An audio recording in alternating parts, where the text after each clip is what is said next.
I chose to do my presentation on Chapter 17 of Religions of Asia in Practice, Deathbed Testimonials of the Pure Land Faithful by Daniel B. Stevenson. So just some background information to get started. There are many different schools of Buddhism, and Pure Land Buddhism is one of these. Others include Zen Buddhism. Pure Land Buddhism is one of the more popular, especially in East Asia, where it is actually the most popular school. Our book defines Pure Land as, in Mahayana Buddhism, the belief that Buddhas and advanced bodhisattvas can, through their inexhaustible merit, create rebirth realms where humans can easily engage in Buddhist practices conducive to enlightenment. So this is a little wordy, but to help us out, bodhisattvas are people who are able to reach nirvana but delay doing so out of compassion in order to save suffering beings. So the idea, sort of simplified, is that these people can create this realm, or the Pure Land, where suffering beings can engage in Buddhist practices.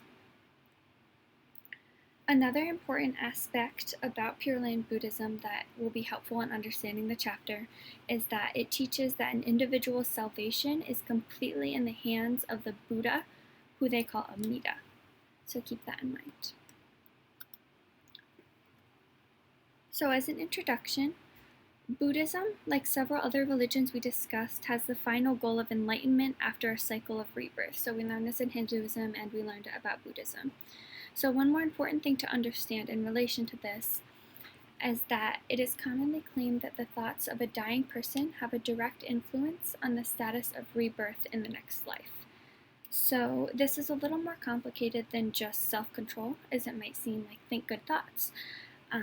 And this is because as you're leaving consciousness, your mind is overwhelmed by what they call subliminal karmic propensities. So these are memories, and they're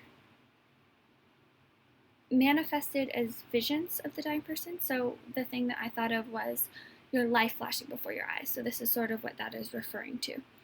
And because of this, these things flashing before your eyes, they come from memories in this life and past lives, and they draw a person towards their future destinies. And this is because those last thoughts are what influence rebirth. And this is often considered a moment of great spiritual potential because transition between death and rebirth gives a person a chance to remove the veil between the conscious and unconscious dimensions of self, review his or her karmic stock, and refashion one's being. And this is what we were talking about before. And this is why there are so many rituals surrounding death that we'll continue to talk about, and so many following. The main one of these are during the final days or minutes leading up to death, and they're called Shandao's deathbed procedures. And the goal of these is to ensure that the dying person successfully fashions what is called Jingyin or Jingyuan, and this is the connection or nexus of conditions that will bring rebirth in the Pure Land, which is the goal of Pure Land Buddhism.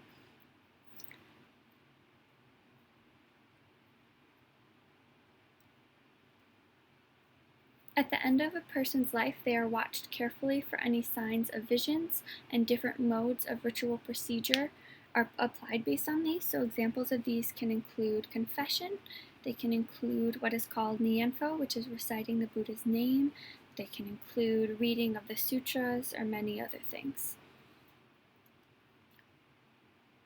The signs, called ziyang, and the entire deathbed drama are to be recorded just as they happened.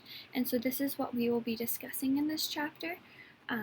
Because these are recorded, they give us something to look at, and we'll be looking at 3 of these testimonials later, and that is where the name comes from, the deathbed testimonials of Pure Land Buddhists. So some examples of signs, they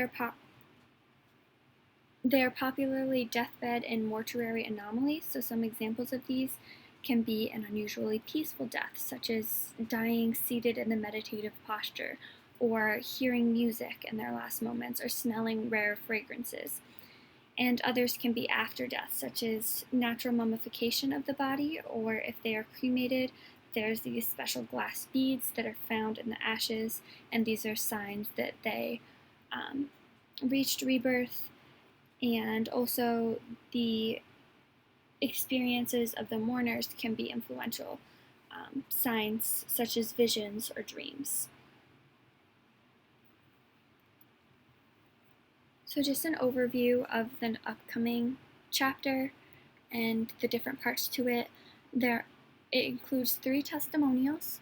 The first is about a Tang period monk named Shao Kang, who is regarded as the 5th or 6th patriarchal ancestor of the Chinese Pure Land tradition. And this one is more of a biography. It'll sort of go through his life.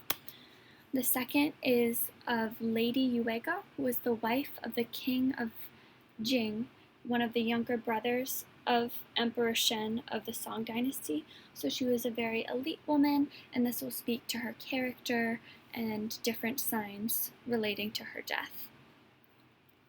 And the last is of the parrot of Hedong, as recorded by the governor of Chengdu. And yes, this is an actual parrot, and we will get into that a little bit later. So the biography of Dharma Master Shao Kang. So I'll just go through some of the main highlights of the chapter and discuss them. So one of the first signs in his life was that his mother dreamed a maiden gave her a blue lotus blossom and told her that she was destined to give birth to a precious son. When he was born, a blue light filled the room and it smelled of lotus blossoms. So again, just these signs of smells and visions, and you will also see a common theme of lotus blossoms, which are pertinent to Buddhism. This was one of the first signs that he was, special. Another was that he didn't speak until he was 7, and when he did, the first thing that he said was in response to someone. He said, "Who wouldn't be reverent toward our Lord, the Buddha?"